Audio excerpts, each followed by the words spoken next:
दोस्तों नमस्कार।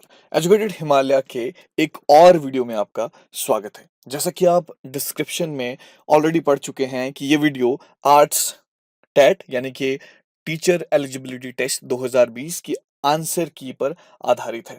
ये जो टेस्ट है दिसंबर 2020 को कंडक्ट कराया गया था, यानी आज 12 दिसंबर 2020 को कंडक्ट कराया गया। इस वीडियो में स्पेसिफिकली डिस्कस करूंगा इंग्लिश के सेक्शन को।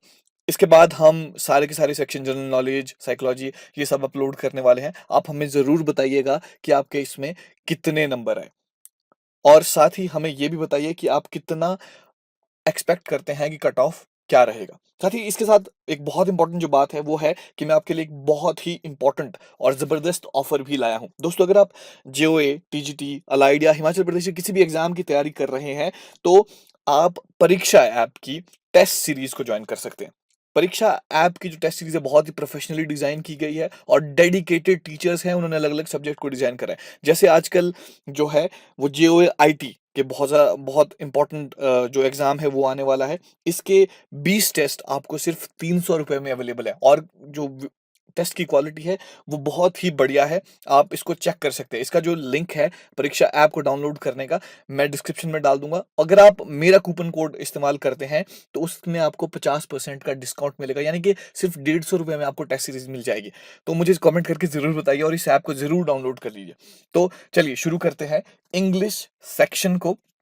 इंग्लिश सेक्शन में मैं बात करना चाहता हूँ सबसे पहले जो मैं सीरीज है इसको मैं बता दूं, सीरीज डी को मैं सॉल्व करूंगा। सीरीज डी में जो सवाल है इंग्लिश के वो 31वें सवाल से शुरू होते हैं। तो सबसे पहले जो सवाल है 31वां सवाल है, इसमें आपको क्या करना है, टेंस आइडेंटिफाई करना था। तो जैसे Sita has got the job, तो ये बहुत ही सिंपल जो सा सवाल था। इसमें जो आंसर है वो है Sita has got the job का मतलब है प्रेजेंट परफेक्ट टेंस यहाँ पर है। तो आंसर है डी। आप मेरे साथ मार्क कीजिए आंसर्स को और फिर मुझे बताइए कि टैली करके आपके कितने हुए। उसके बाद अगला जो सवाल है इसमें आपको प्रेपोजिशंस भरनी थी। जो 32वां सवाल है यानी कि दूसरा अंग्रेजी का सवाल किसी और सीरीज में आप मेरे साथ टैली कीजिए। There is no limit dash the wants of a man. तो यहां पर जो आंसर है वो होगा B. There is no limit to the wants of a man या ऑफ मैन। ठीक है, ये तो हुआ बी। अगला जो सवाल है उसमें most of the family members dissented to the suggestion, यहां पर भी टू ही होगा। ठीक है, यहां पर भी टू ही होगा। अगर आपको कुछ और लगता है तो कमेंट करके मुझे जरूर बताइए। उसके बाद 34th, on seeing a robber he at once reached for his pistol, यहां पर आंसर होगा for his pistol in his pocket. 35th सवाल को कर रहे हैं, यहां पर आपको करेक्ट फॉर्म ऑफ वर्ब बतानी है। She has been working dash, तो यहां पर वर्किंग होगा, she has been working since morning, ये हो गया। इसमें आपको जो करेक्ट आंसर है वो है बी। मेरे साथ साथ इसको सॉल्व करने की कोशिश कीजिए। ठीक है, उसके बाद they dash to school by bus, they go to school by bus, ये भी बहुत आसान था। इसको आई होप आपने ये भी किया होगा। इसका जो करेक्ट आंसर है दैट इज डी। उसके बाद आपने बताना है, यहाँ पर चार ऑल्टरनेटिव दिए हैं, उसको आपने फिल इन द ब्लैंक्स करना है। तो यहाँ पर जैसे man is essentially a dash animal, तो अ सोशल एनिमल होगा। यहाँ पर जो आंसर है वो भी बी होगा। अब अगला सवाल, some animals have unique characteristics होगा, प्रॉब्लम्स फीलिंग्स नहीं है, जो उनको सर्वाइव करने में मदद करती है एक्सट्रीम वेदर कंडीशन को, यूनिक कैरेक्टरिस्टिक्स होती है। जैसे इसको हम ऐसे देख सकते हैं, जैसे जो विंटर वाले एरिया में रहते हैं, हिमालयाज में जानवर रहते हैं, उनके बाल ज्यादा होते हैं, उनका वेट ज्यादा होता है, फैट कंटेंट ज्यादा होता है, इस तरह से कैरेक्टरिस्टिक्स होती है। उसके बाद अगला जो सवाल है आपको यहाँ पर बताना है मोस्ट सूटेबल सेंटेंस कौन सा है। ठीक है, तो यहां पर क्या है, जैसे I have received your letter this morning, I had received your letter this morning, तो यहां पर आपने देखा कि ए इसका करेक्ट आंसर होगा, I have received your letter this morning, तो this is more grammatically correct.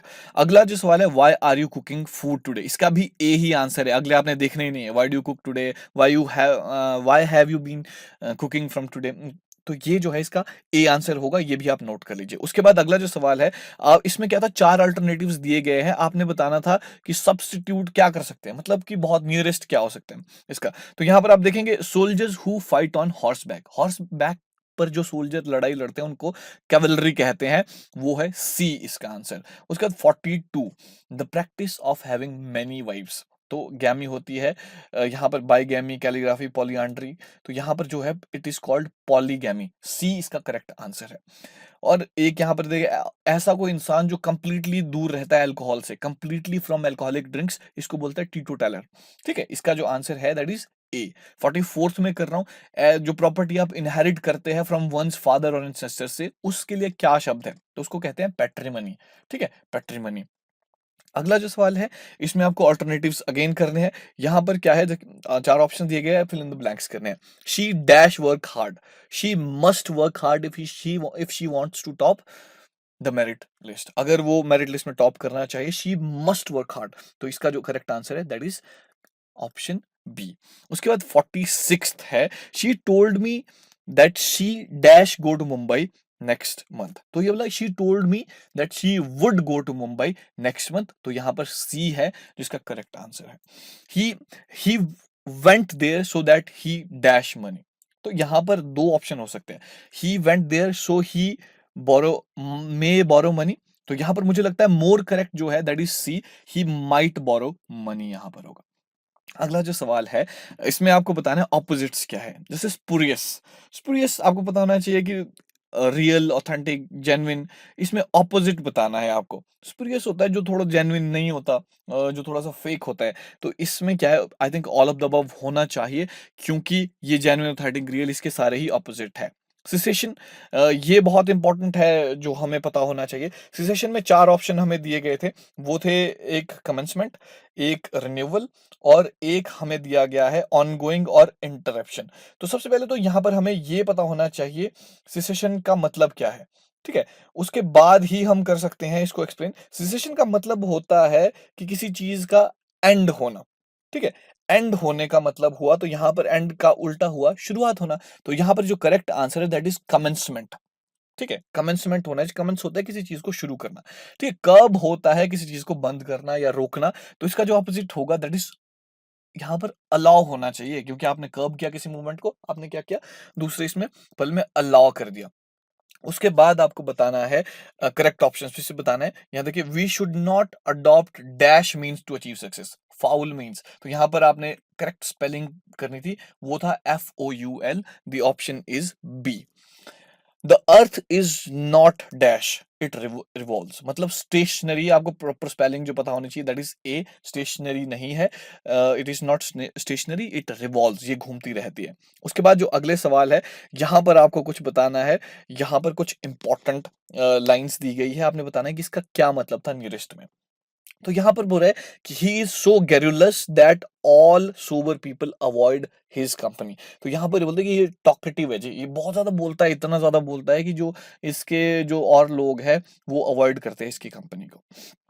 उसके बाद 54th है, the collector has yet not relinquished his charge। relinquish होता है रिमूव करना। तो यहाँ पर दो बहुत इंपॉर्टेंट है, एक हो गया गिव अप, हो सकता है रिनाउंस। तो यहां पर क्या है, गिव अप तो नहीं होगा, रिनाउंस होगा, क्योंकि कलेक्टर पर डिपेंडेंट है। तो मुझे लगता है इसका जो करेक्ट आंसर है दैट इज डी। उसके बाद 55th है, businessman who lack acumen can not be expected to be very successful. अब इसमें क्या है कि दो वर्ड्स के बीच competition, one is sharpness, other is cleverness. तो I think we should go with the sharp hair, although कि दोनों जो जवाब है वो सही हो सकते हैं। तो option B should be correct here. उसके बाद अगला जो सवाल है, इसमें आपने बताना है कुछ suitable forms, intuitive infinitive क्या है। Today everyone wishes dash money very, money quickly. Today everyone wishes to earn money quickly. तो the B option is correct है। अगला जो सवाल है वो है, he is rich today but he seems dash in the past. तो he seems to have been poor in the past. तो यहां पर जो ऑप्शन है वो होगा बी मेरे हिसाब से। और आई थिंक आप मुझे बताइए कि आपको, अगर आप डिफर करते हो तो किस तरह से करते हैं, but I think this is the correct answer here. उसके बाद जो 58 से 60 क्वेश्चन है उसमें आपको वॉइस चेंज करने थे। The students were laughing at the old man, the old man was being laughed eight bye the students. So this A option यहां पर है। उसके बाद हमने देखना है कि अब यहां पर देखिए सी ऑप्शन है, the old man was being laughed by the students. So यहां पर ये भी हो सकता है। तो आप मुझे बताइए आपने क्या करेक्ट करने की कोशिश करी यहां पर। ठीक है, तो उसके बाद जो 59th है, the shopkeeper lowered the prices, the prices were lowered by the shopkeeper. यहां पर जो है ऑप्शन बी करेक्ट है। तो ये जो सवाल थे अब लास्ट है, one must keep once promise must be kept. So D is the option here. तो ये जो है ये सारे के सारे सवाल इंग्लिश के थे। आशा करता हूँ आपको वीडियो पसंद आया। किसी और वीडियो में मुलाकात होगी और मैं उम्मीद करता हूँ कि आप वो ऐप डाउनलोड करेंगे और हमारे चैनल को ज़रूर सब्सक्राइब करेंगे। Thank you so much for watching.